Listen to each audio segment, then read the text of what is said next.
The Taylorville Public Library was my sanctuary, a place where I could escape the chaos of life.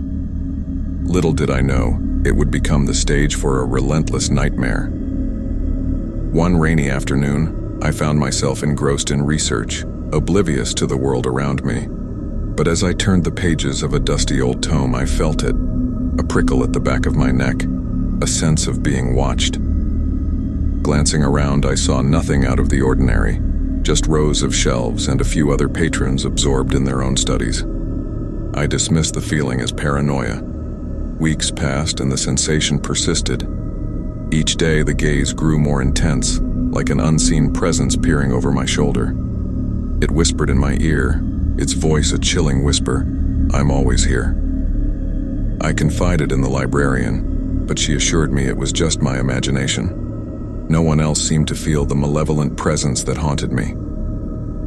One evening, I decided to stay late, determined to uncover the source of my torment. The library was nearly deserted, bathed in the soft glow of lamplight. I positioned myself strategically, facing the empty chairs behind me. As I delved into my research, the feeling returned. The gaze bore into the back of my head, and I could hear the soft, mocking laughter. It was real, and it was getting closer. Summoning all my courage, I twisted around to confront my tormentor. What I saw froze my blood. A shadowy figure, face obscured by a grotesque mask, stood behind me. Its eyes, voids of darkness, locked onto mine. Panicked, I bolted from my chair, running toward the exit. The masked figure pursued, its laughter echoing through the silent library.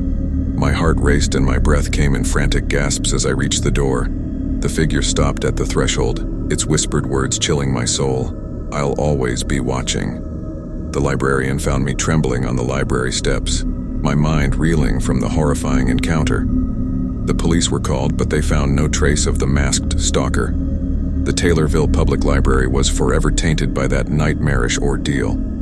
I couldn't shake the feeling that the library itself held the dark secret of the relentless observer, a malevolent presence lurking in the shadows, waiting for its next victim.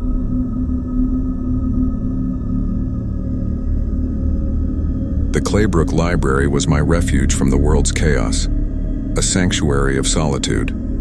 But one evening, it became a theater for a sinister entity that defied explanation.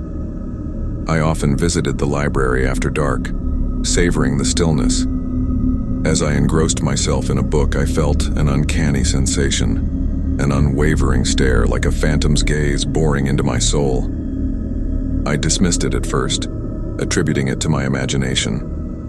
But as days passed, the sensation persisted. The specter's presence was tangible, watching, waiting. One night, as I reached for a book on the top shelf, I sensed movement in the shadows. An icy breath grazed my neck, and I glimpsed a fleeting figure, an apparition with hollow eyes and tattered clothing, its face hidden behind a mask. Terrified, I bolted towards the exit, but the library's doors slammed shut with an invisible force. I was trapped with the phantom reader, who now stood before me. Its mask contorted into a grotesque grin, and it raised a bony finger to its lips, demanding silence. My voice had abandoned me, and I could only watch in dread. The entity approached, its footsteps echoing through the silent library. It whispered incomprehensible words, tales of torment and despair, each more haunting than the last. Suddenly, the lights flickered, and the phantom vanished. The library doors creaked open, and I fled into the night. The police were summoned, but they found no trace of the phantom reader. They chalked it up to a break-in, but I knew the truth. The Claybrook Library harbored an enigmatic specter, a silent reader of forgotten stories. I could never return, haunted by the memory of that eerie encounter. The library had become a battleground between reality and the supernatural, where the mask-wearing entity's chilling tales would forever echo in the minds of those who dared to enter.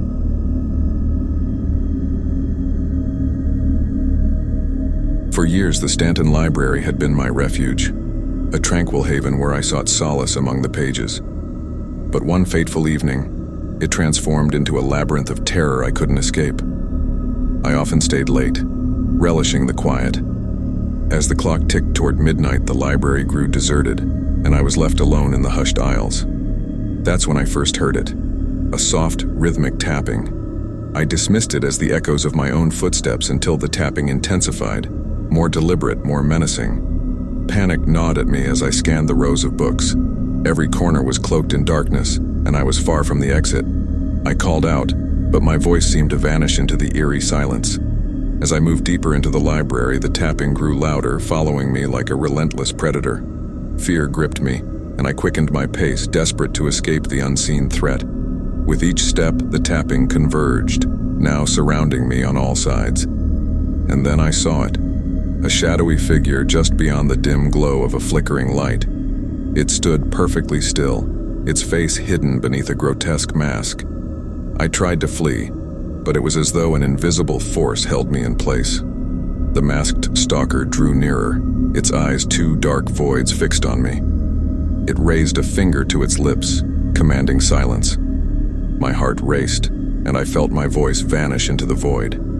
The stalker drew closer, and I could see its mask contort into a wicked grin. In a final act of desperation, I hurled a nearby bookshelf at the figure and bolted for the exit.